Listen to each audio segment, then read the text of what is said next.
এমন একজন মানুষ থাকুক যে তোমার রাত জাগার কারণ হবে না।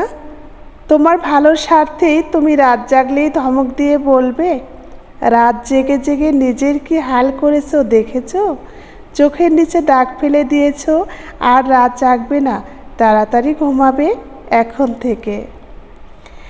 এমন একজন মানুষ থাকুক যে তোমার চিন্তিত মুখ দেখে ভরসা দিয়ে বলবে, চিন্তা করো না, সব ঠিক হয়ে যাবে, আমি আছি তো তোমার পাশে। এমন একটা মানুষ থাকুক যে তোমার অব্যক্ত কথাগুলো বুঝে নেবে।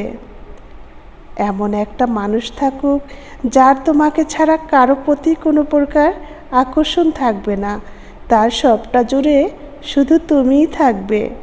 এমন একটা মানুষ থাকুক যে সকল পরিস্থিতিতে তোমার এক টুকরো আশার আলো হয়ে থাকবে।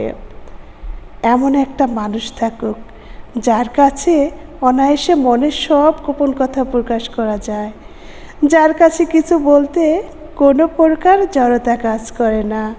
এমন একটা মানুষ থাকুক যে খুব সযত্নে আগলে রাখবে। যে কোনো প্রকার পরন্ত বিকেলে এক সমুদ্র উচ্ছ্বাস নিয়ে শুরু করবে, জানো আজকে কি হয়েছে। সারাদিনের ঘটে যাওয়ার ছোট ছোট ঘটনাগুলো প্রকাশকালে গালে হাত দিয়ে মনোমুগ্ধের মতো শুনবে। এমন একটা মানুষ থাকুক যে শত রাগ অভিমান ঝগড়া করেও হাত ছেড়ে দেবে না, ভুল বুঝবে না, বরং বুকে আগলে রাখবে সযত্নে। নীরবে বলবে, আমাদের ঝগড়া হবে, মান অভিমান হবে, রাগারাগি হবে, কিন্তু বিচ্ছেদ হবে না কখনোই। থাকুক এমন একটা মানুষ সবার জীবনে। হ্যালো এভরিওয়ান, আসসালামু আলাইকুম।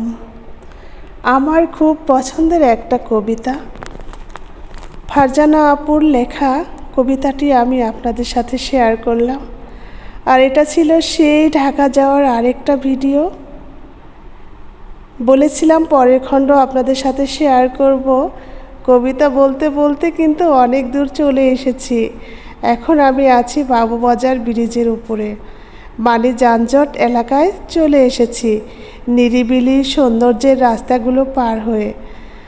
আর ঢাকাতে ঢুকে পুরান ঢাকার খাবার বরাবরই আমরা খাই, সকালের নাস্তাটা ওখানেই খাই। দেখতে পেয়েছেন স্যুপ, নান, রুটি, তন্দুরি, ফিরনি, সব কিছুর আয়োজন ছিল।